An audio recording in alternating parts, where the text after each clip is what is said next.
Orang yang ingin dekat dengan Allah tidak ada cara melainkan dia harus mampu menundukkan hawa nafsu.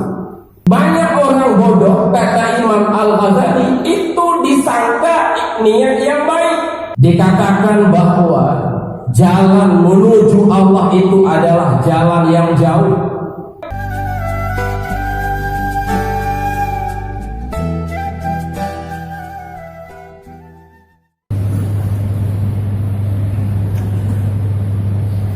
Alhamdulillah Rabbil Alamin. Asyhadu an la ilaha illallah wahdah la syarika lah, wa asyhadu anna Muhammadan abduhu wa rasuluh. Allahumma salli wa sallim ala sayyidina Muhammad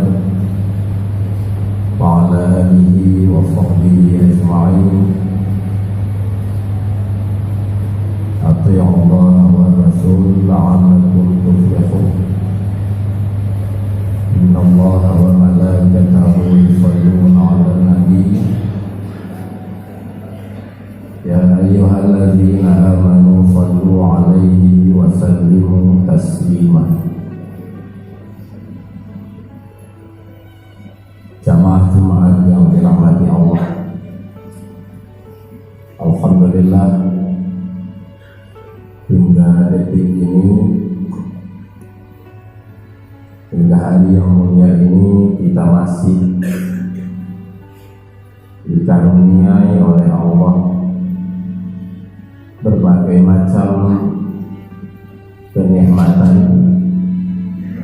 iman, Islam, dan nikmat-nikmat yang lain, kesehatan, dan juga nikmat waktu,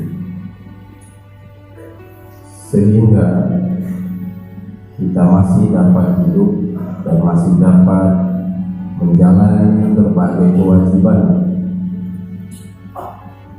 yang telah ditaklifkan dan dibebankan oleh Allah kepada kita sebagai hamba-Nya. Kita berharap dan berdoa semoga saja nikmat-nikmat yang diberikan ini dan yang akan datang, nikmat umur dan kesehatan dan lain-lain, dapat kita pergunakan dengan sebaik-baiknya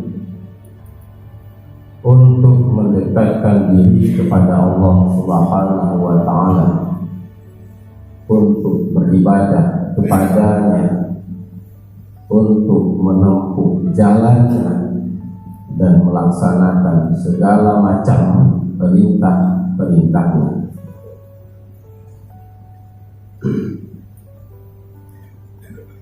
Perlu kita ketahui bahwa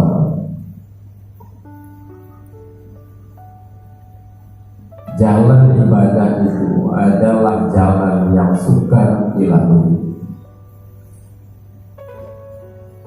Artinya tidaklah mudah melakukan semua perintah-perintah Allah. Dengan kata lain, menempuh jalan ibadah adalah pekerjaan yang sukar dan tidak sesuai dengan nafsu kita ini. Karena itu dalam sebuah hadis Nabi bersabda, sebagai dalil bahwa jalan ibadah adalah jalan yang tidak mudah. Ala innal jannata khuffat bil makarih, kata Nabi.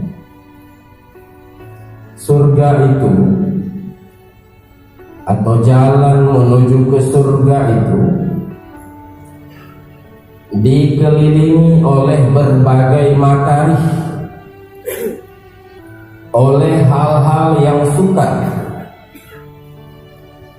oleh hal yang berat dilakukan, makarih. Arti artinya orang tidak bisa masuk surga, orang tidak bisa menempuh jalan surga, melainkan dia harus mampu melakukan hal-hal yang sukar, hal-hal yang tidak enak dilakukan. Ulama besar Imam Qurtubi mengatakan makna hadis itu adalah maksud makarih itu sukar dilakukan, berat dikerjakan, artinya adalah pekerjaan ibadah atau kebaikan-kebaikan. Semua itu bertentangan dengan hawa nafsu kita. Jadi makna sukar di situ bukan tidak mampu dilakukan, bukan tidak siap kita kerjakan, tapi perintah Allah, kewajiban-kewajiban Allah yang ditaklifkan kepada kita, ibadah-ibadah zahir, ibadah-ibadah batin, itu semua bertentangan dengan hawa nafsu. Karena sebagaimana kita ketahui bahwa kita ini dicipta, diberikan hawa nafsu oleh Allah. Tabiat nafsu itu, dia condong kepada kebatilan, dia condong kepada menganggur dan tidak punya beban. Dia tidak akan suka kepada kebaikan, dia tidak akan suka kepada perintah-perintah Allah. Makanya Bapak-bapak, orang yang ingin menjadi baik, orang yang ingin dekat dengan Allah, tidak ada cara melainkan dia harus mampu menundukkan hawa nafsu. Itu maksud daripada hadis bahwa jalan ibadah adalah jalan yang sukar dilalui. Karena itu Imam Al-Ghazali mengatakan jalan ini penuh dengan rintangan. Jalan ibadah itu penuh dengan penghalang-penghalang. Di antara penghalang-penghalangnya adalah, dan ini banyak, di antaranya adalah syaitan yang terkutuk. Dalam Al-Quran itu banyak ayat bercerita Allah tentang iblis dan tentang syaitan. Umpamanya itu ada di dalam surat Al-A'raf. Salah satu potongan ayat di dalamnya berbunyi, Qala fabima aghwaytani la'aq'udanna lahum siratakal mustaqim thumma la'atiyannahum min baini aydihim wa min khalfihim wa an shama'ilihim wa la tajidu aktsarahum syakirin. Ya Allah, kata iblis, ini setelah terjadi dikutuknya iblis karena tidak mau sujud kepada Adam. Karena engkau ya Allah telah mengutukku, karena ya Allah bengeh turun disebabkan saya tidak mau sujud kepada Adam. Saya berjanji ya Allah, saya akan duduk menyesatkan hamba-hambamu dari jalan yang lurus. Saya akan datang kepada mereka, saya akan datang mereka dari depan dan dari belakang mereka. Saya pun akan datang dari kanan dan dari kiri mereka. Saya akan mengepung mereka dari segala penjuru. Wala tajidu aktsarahum syakirin. Engkau akan lihat nanti ya Allah, banyak hamba-hambamu yang tidak bersyukur. Sabar-sabar lu sumpah tengok kene. Bengeh ini gara-gara tolong kutuk tidak mau disebabkan tidak mau tunduk dan sujud kepada Nabi Adam. Ini ikrar, Bapak-bapak. Ini adalah janji iblis langsung di hadapan Allah. Lihat tengok hamba-hamba dari Allah yang tidak bersyukur. Kata Allah dalam ayat yang lain bahwa apa yang dijanjikan, yang diikrarkan oleh iblis itu benar terjadi. Walaqad saddaqa iblisu dhannahu fayattabi'uhu illa qalilan illa fariqan minal mu'minin. Benar ternyata apa yang dijanjikan oleh iblis oleh Allah. Betul yang pegang janji. Maka banyak kita yang mengikuti jalan-jalan iblis, kecuali hanya sekelompok daripada orang-orang yang beriman. Benar itu.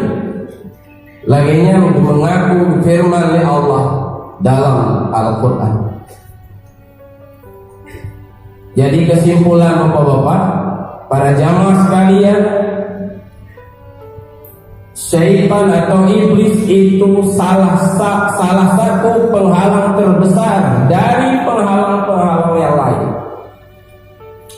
Namun dunia, hawa nafsu, manusia dan lain-lain itu dijelaskan oleh para ulama. Para ulama menjelaskan bahwa iblis itu mengganggu manusia itu dengan tahapan-tahapan. Selesai satu tahapan atau selesai satu tugas dan gagal, dia masih ada cara yang lain. Gagal pada cara yang kedua, dia masih punya cara yang ketiga.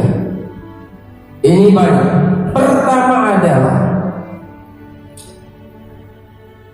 iblis akan berusaha, syaitan akan mengupayakan agar kita ini tidak melakukan kewajiban-kewajiban. Tuntut ilmu umpamanya wajib, iblis akan berusaha agar kita tidak melakukan kewajiban itu. Salat wajib, salat jamaah perintah Allah, sedekah perintah Allah, diusahakan, diupayakan oleh iblis terjadi kewajibannya, tak kita diusahakan dengan berbagai cara. Termasuk juga ibadah batin, taubat, tawakal, ikhlas, ridha dan sebagainya. Dan itu wajib sama dengan wajibnya salat, diupayakan oleh iblis, diusahakan oleh syaitan.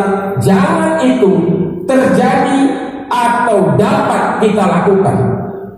Pertama, dia akan berupaya sehebat-hebatnya supaya seluruh perintah Allah tidak dapat kita kerjakan. Itu pertama. Bila kita melawan, artinya tetap tak usaha, tak kerjakan perintah-perintah. Kita bersikap semua perintah Allah buta kubur lagi tanya, tak usaha.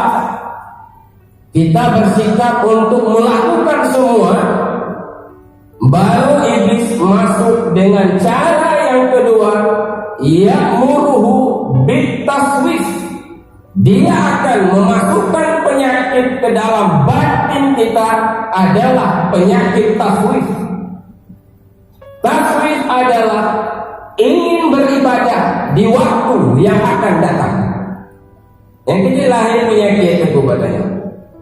Nyolun leh pensiun tengok baru beribadah ke makupah. Bayar hutang lebak habis, pegawai rumah lebak lehnya baru tak ibadah upah. Nyo lawe nyo hantar ke ibadah, tak masalah. Itu taswif. Banyak orang bodoh, kata Imam Al-Ghazali, itu disangka niat yang baik.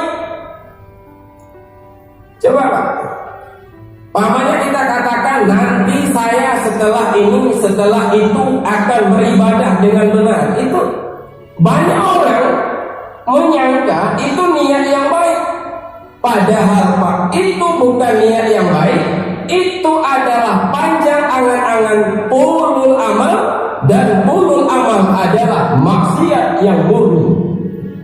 Karena bodoh, banyak orang jahil, kata para ulama, maksiat dianggap ibadah.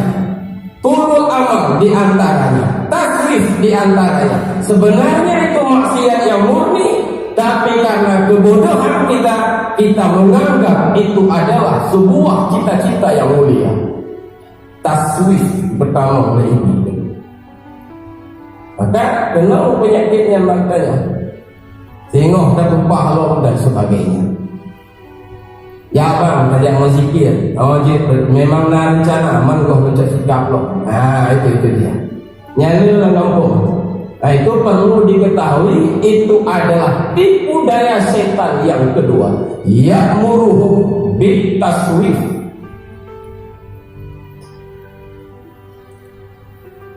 Mesut talawat. Ya, talawat. Kita lakukan perlawanan kepada setan. Kita tidak menunda-nunda.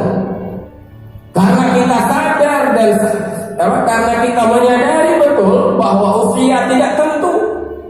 Kapan kita mati, kita sadar itu. Sehingga hilanglah penyakit taswif Pak katanya. Mudah-mudahan ibadah, tak kerjalah semua perintah-perintah. Tidak ada tunda-tunda, tidak ada besok-besok, sekarang juga kita lakukan. Saat itulah syaitan masuk dengan cara yang ketiga, ya'muruhu bil ajalati, dimasukkan penyakit dalam batin kita adalah penyakit ajalah, tergopoh-gopoh dalam beribadah. Rusak sifat, menang menang, ratah menang, nada ibadah, nada jabut, nada kubur salat, menang lom, nada tunda-tunda. Ternyata kita dikalahkan dengan ajalah, tergopoh-gopoh dalam melaksanakan kewajiban. Akhirnya kewajiban kita ada, tapi sama dengan tidak ada, karena terkena penyakit ajalah. Zikir buru-buru, doa nggak siap. Habis salat seharusnya kita berzikir.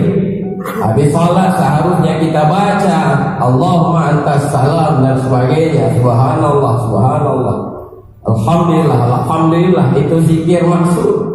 Banyak faedah-faedahnya dikatakan dalam hadis, tetapi semua itu tidak dapat kita lakukan karena kita tak kena penyakit ajalah.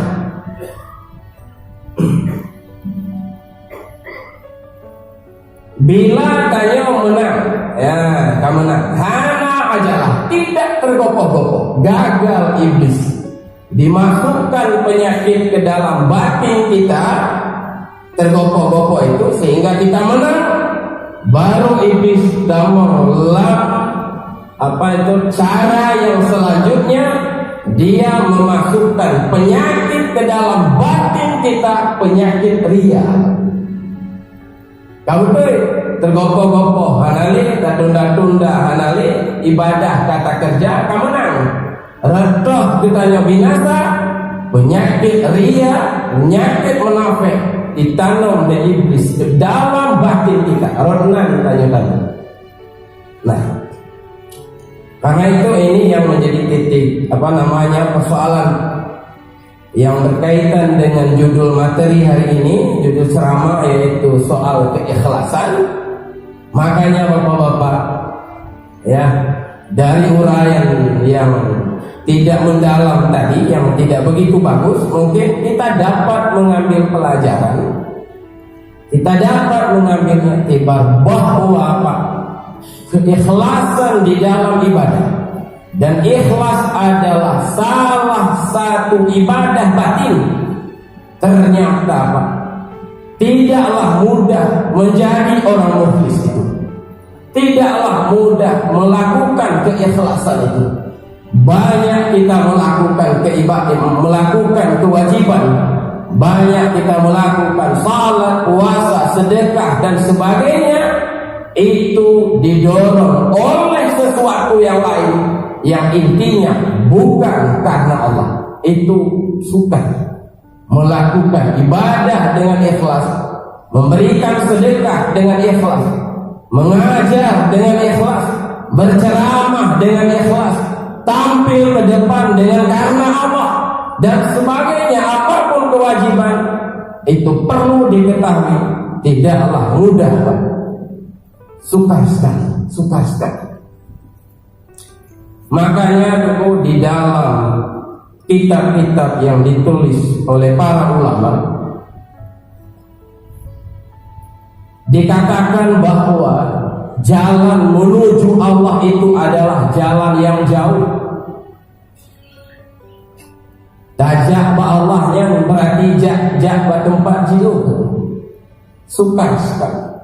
Artinya benar-benar menjadi orang ikhlas, benar-benar menjadi orang dekat dengan Allah, benar-benar menjadi orang baik, itu sukar sekali. Kita harus mampu menempuh jalan yang jauh. Hufat bil makari, dikelilingi oleh berbagai kesulitan. Perjalanan jauh, Pak.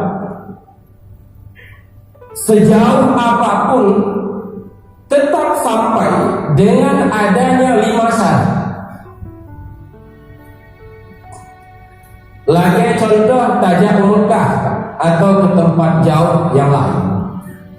Itu sejauh apapun bila cukup 5 syarat akan sampai.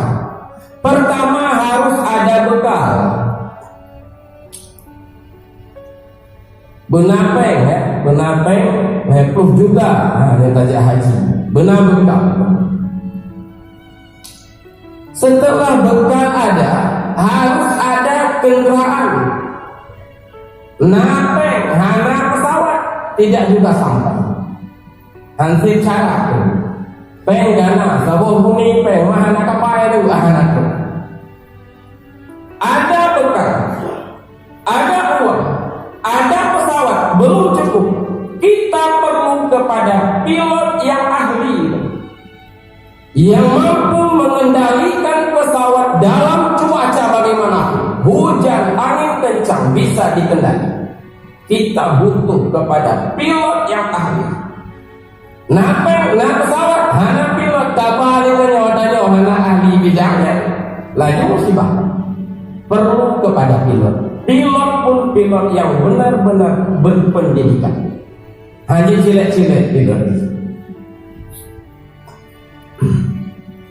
Setelah lengkap 3 syarat itu, kita masih butuh yang keempat, adanya rombongan.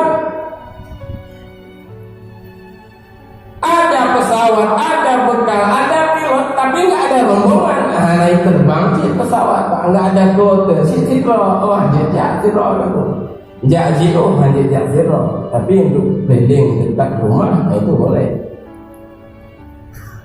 Kaput syarat. Yang kelima syarat jak zero, benar senjata. Benar sikin, benarnya jamun orang Aceh nasikin lampi ingri. Nyo bekal kajet udip lo, bah penting apa? Kajet bal, benar senjata. Berjut ilmu bela diri jadi. Kenapa harus ada senjata? Karena orang itu dirantau di tempat yang jauh, tidak kenal kita. Gangguan itu tidak mustahil datang. Orang merampok, mengganggu, banyak perampok di tempat jauh dan mereka tidak menghormati kita karena kita orang asing. Maka jadiyo benar senjata. 5 syaratnya, bila lengkap pangkatnya, baru kita selamat dalam perjalanan yang jauh. Ternyata pergi kepada Allah juga perjalanan yang jauh. Jalannya jauh, jalannya sukar, tidak mudah dilalui. Kita sudah dengar tadi hadis dan dalil-dalilnya. Maka juga butuh kepada 5 itu. Pertama, butuh kepada bekal. Bekal dalam jalan Allah adalah syariat. Lakukan semua perintah, jauhkan seluruh larangan-larangan Allah. Itu adalah bekal. Ya, tidak cukup itu saja. Yang kedua, menacik kendaraan bak jalan Allah. Bila kita suci adalah pesawat, kendaraan di jalan Allah adalah himmah yang kuat, kemauan yang kuat. Yang kemauannya adalah kendaraan bak jalan Allah. Bagaimanapun keadaan, saya harus melakukan kewajiban-kewajiban. Bagaimanapun saya harus melaksanakan semua perintah-perintah Allah dan tidak ada tawar-menawar. Yang himmah tadi, yang himmahnya adalah kendaraan bak jalan Allah. Maunya coba-coba dah lewat ke bak jalan. Hanya jelas. Imam baca apa? Kita tekan lolongnya yang modelnya itu nggak ada kendaraan itu. Imam ibadah, iya wajib itu. Saya harus melakukan itu. Apa perintangannya? Itu kendaraan, himmah namanya. Yang ketiga, butuh juga kepada pilot rupanya. Pilot bak jalan Allah adalah mursyid. Dalam kitab Tanwir Qulub dikatakan, bagaimanapun Anda, sehebat apapun Anda beribadah, walau Anda ahli ibadah yang besar, penyakit-penyakit batin di dalam batin Anda, dengki, takabur dan sebagainya, tidak akan bisa hilang. Dan ibadah-ibadah batin seperti taubat, ikhlas yang seperti kajian kita hari ini tidak akan bisa dicapai tanpa adanya mursyid yang membimbing rohani Anda. Itu ijma' para ulama, kata kitab Tanwir Qulub. Penting tak Pak pembimbing rohani itu? Makanya Tengku Syahkuala mengatakan dalam kitab Tambihul Masyi, carilah mursyid, pembimbing rohani Anda, cari itu dan bersungguh-sungguhlah mencarinya. Bila Anda menemukan orang itu, maka Anda jangan satukanlah iradah Anda dengan iradahnya. Jangan Anda berkemauan melainkan dengan kemauannya, maka Anda akan sampai. Cari itu. Yang Tengku Syahkuala dalam kitab Tambihul Masyi, butuh kepada pembimbing. Karena itu Pak, Imam Sya'rani, seorang sufi besar, mengatakan, andai jalan ini cukup dengan pemahaman, kita membaca, bahkan kita mampu mengajar, kita baca, bisa baca kitab, kita baca ihya, kita baca ini, paham itu mudah, membaca saja sudah paham, kita bertanya sudah paham, kita mendengar ceramah sudah paham. Andai jalan ini cukup dengan pemahaman saja tanpa butuh kepada guru yang membimbing rohani, sungguh Imam Al-Ghazali, Syekh Izzuddin bin Abdissalam dan lain-lain, sungguh mereka tidak perlu kepada guru karena mereka adalah ulama dan paham hampir dalam segala cabang ilmu pengetahuan. Tapi ternyata Al-Ghazali, Syekh Izzuddin bin Abdissalam juga masih mencari guru. Menyangkut paham, jika paham kan, tapi ternyata masih perlu kepada Syekh, kepada guru yang membimbing batin kita. Itu adalah pilot di jalan Allah. Dan banyak kitab yang menjelaskan itu. Sebahagian tadi sudah saya sebutkan. Kita juga perlu kepada rombongan, ya, perlu kepada jamaah, perlu bersatu. Yang bersatu benar. Mudah saja. Yang bersatu Pak dalam Islamnya urung awam. Awam harta hana, jabatan hana, ilmu hana. Yang awam nanti. Yang kedua kelompok penguasa, ada kekuasaan padanya. Yang ketiga hartawan, urung lemeh. Yang keempat ahli ilmu. Bersatu 4 kelompok itu semuanya bisa dikerjakan. Maka maka perlu kita rombongan. Tidak bisa jalan sendiri di jalan ini, karena jalan agama adalah jalan yang gelap dan jalan yang sukar dilalui. Hufat bil makari.